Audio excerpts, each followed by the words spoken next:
तो गलियां नालियां ये तो एक नॉर्मल से काम है। इसके अलावा जैसे हमारे भाई सुभाष कोच जी ने बताया कि यहाँ जो जरूरत है, जैसे एक तो ओपन जिम की वार्ड नंबर 1 में 4-5 गांव हैं, कॉलोनी है, जहाँ सभी जगह ओपन जिम लगने चाहिए। सुबह उठ के सभी अपनी माताएं बहनें और भाई उसमें अपना मतलब शरीर को स्वस्थ रख सके।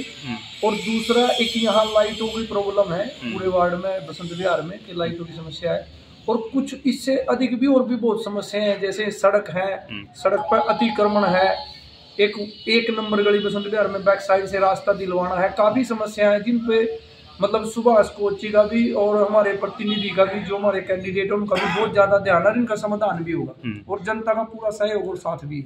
सुभाष कोच जी, गरीब आदमी के लिए बैंक्वेट हॉल में शादी ब्याह करना बड़ा मुश्किल होता है, क्या कोई सामुदायिक केंद्र की मांग करेंगे भी आपके वार्ड में कोई सामुदायिक केंद्र बन जाए या सब पार्क बन जाए? ये समस्या पहले भी थी और इस पर पहले भी कई बार विचार होया है। तो थोड़ी सी यहाँ जगह की प्रॉब्लम है, क्योंकि या तो प्राइवेट लैंड परचेज करके बनवानी पड़ती है और सरकारी ऐसी कोई यहाँ बड़ी जगह है नहीं। पीछे एक पार्क है, उस पर विचार चल रहा है कि भी वहाँ कम्युनिटी सेंटर होना चाहिए, ताकि ज्यादा भी नहीं अपने वार्ड के वासियों को, जो गरीब लोग हैं, उनको शादी ब्याह में अपने पास से पैसा ना खर्चना पड़े और बहुत कम पैसे में उनकी शादी संपूर्ण हो सके। वार्ड नंबर 1 में काफी समय से कुछ कॉलोनी ऐसी हैं जो अप्रूव्ड नहीं हुई है, जिसमें कोई विकास कार्य नहीं हो रहे, ना तो उनकी सड़कें पक्की हो रही हैं और सीवर हैं तो कुछ में है कुछ में नहीं है।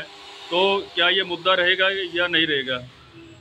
वार्ड नंबर 1 में एक भी ऐसी कॉलोनी नहीं है जो अप्रूव्ड ना हुई हो। ऐसा हो सका कि जहां विकास कार्य संपूर्ण ना हो, लेकिन कॉलोनी एक भी ऐसी नहीं है जो पार्ट 2 में अप्रूव्ड ना हुई हो।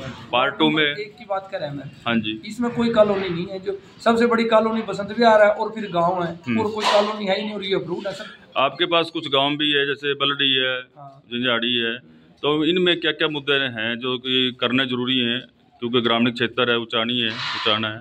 देखो, मुद्दों का तो पता क्या है, देखो पर्सनल जो समस्याएं हैं लोगों की वो तो है ही, वो तो समय अनुसार धीरे धीरे सोल्व होती चली जाएंगी। जो सार्वजनिक समस्याओं में यही आता है कि सबसे बड़ी तो है पानी की समस्या, कि गाँव में पानी की सीवरेज होनी चाहिए, पानी की निकासी होनी चाहिए। बारिश में गलियों में 1-1 फुट पानी हो जाता है, लोग परेशान होते हैं, उसकी निकासी नहीं है, उसकी निकासी का। और दूसरा गलियों में क्यों अब काफी दिन पहले बनी थी, अब उनमें खड्डे वगैरह भी, पानी खड़े होने लग गया बारिश का, तो गलियों का।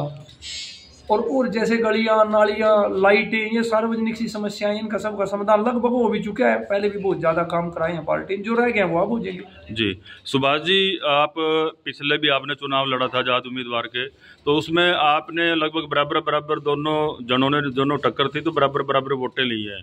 तो अब की बार क्या अंदाजा रहेगा, क्या उससे आगे आंकड़ा जाएगा या वहीं तक सिमट कर रहेंगे? तो इस बात का आपको ज़्यादा ज्ञान है। हाँ जी, आप गली गली घूमते हो। हाँ जी, और पहले भी जो चुनाव लड़ा था वो बाग सिंह ने ही लड़ा था, मैं तो उनके साथ ही था। हाँ जी, और 2493 वोट आए थे। हाँ, और फिर टाई पर्ची डली थी, पर्ची नवीन भाई है मेरा, वो छोटा बहुत मेरा मित्र है, बहुत प्यारा बच्चा है हमारा। वो डिप्टी मेयर बन गया था पीछे। और पीछे भी कोई टक्कर वाली तो किसी प्रकार की कोई बात ही नहीं थी, ना आज टक्कर है ना पहले टक्कर थी। और आपने भी जिक्र किया नवीन का, नवीन भाई है अपना, कोई ऐसे मेरे साथ कंधे से कंधा मिला के चल रहा है वो। और समस्या काम की थी, कुछ उसने की है और सबसे ज़्यादा भाग सिंह ने की है। और मैं भी प्रयास करूँगा भाग सिंह की गाइडलाइन से, मैं भी जो काम रह गए हैं उनको मैं भाग सिंह के साथ मिल के, भाग सिंह की राय लेके वो भी पूरा करवाने का काम करेंगे। बाकी मैं आपके चैनल से एक बात बताना चाहता हूँ कि 1982 में बसंत विहार कॉलोनी कटी थी और 2001, 2, 3 तक तो कोई भी किसी प्रकार का कोई कार्य नहीं था यहाँ पे। बहुत बड़ी समस्या थी, लाइट की समस्या थी, पानी की समस्या थी और नाली की समस्या थी, सीवरेज की समस्या थी। ये जो आज कार्य जो हम आपके सामने बोलते हैं, ये बीजेपी की देन है, हमारे मनोहर लाल खट्टर जी की देन है, नायब सिंह सैनी की जी देन है, राम कुमार कश्यप जी की देन है। और मैं आपके माध्यम से बताना चाहता हूँ कि जो हमारे राम कुमार कश्यप जी है, बहुत शरीफ और बहुत ईमानदार है, हमारे विधायक हैं इंद्री से, वो भी मेरे साथ लगे हुए हैं। जो काम रह गए हैं उनको हम बैठ के इस पर डिस्कस करके, जैसे कम्युनिटी की बात की भाग सिंह ने, उसका भी पहले भी हमने इसमें डाला था और इसको बहुत जल्दी हम इसके ऊपर फोकस करेंगे और ये कम्युनिटी सेंटर भी बनाएंगे और जहाँ पानी की निकासी नहीं है उसको भी उसका रास्ता दिखाने का काम करेंगे। भाजपा की सीट पे नंबर 1 से कल्याण जी के दावेदारी थी, लेकिन उनको मिला नहीं है, वो आपके साथ दिखाई नहीं दे रहे हैं? नहीं, ऐसा है कि वो रात को मेरे साथ होते हैं, क्योंकि उनके पास थोड़ा ना ड्यूटी का भी थोड़ा समय है और अभी मुझे पता लगा है, अभी बोल रहे संजीव भाई बोल रहे हैं, वो सुबह 7 बजे से लेके और 11-12 बजे तक मैडम के साथ रहते हैं और डोर टू डोर कर रहे हैं। बात रही टिकट की, टिकट तो जो ऐसा जो पार्टी को ठीक लगता है, जिसको भी अच्छा समझती है उसको टिकट देती है। टिकट का तो कोई विरोध ही नहीं है एक वार्ड में, ना नवीन ने किया, ना कल्याण जी ने किया, ना आजाद ने किया, सब इकट्ठे मिलके बीजेपी के लिए चुनाव लड़ रहे हैं। और मैं आपको फिर कहता हूँ, हमारे में किसी प्रकार का कोई भेदभाव नहीं है। तो आज का क्या शेड्यूल रहेगा? आज का अभी बाघ सिंह को लेकर हम जंजाड़ी जाएंगे, डोर टू डोर कर रहे हैं वहाँ पे, और मैडम बसंत विहार में कर रही है। और क्लास में मैं अभी गया था, जो मेरे परिवार हैं उनके घरों में गया था और उनको मिल के आया हूँ, और किसी प्रकार की कोई प्रॉब्लम। विधायक साहब का कोई बड़ा सम्मेलन का या कोई ऐसा कार्यक्रम है?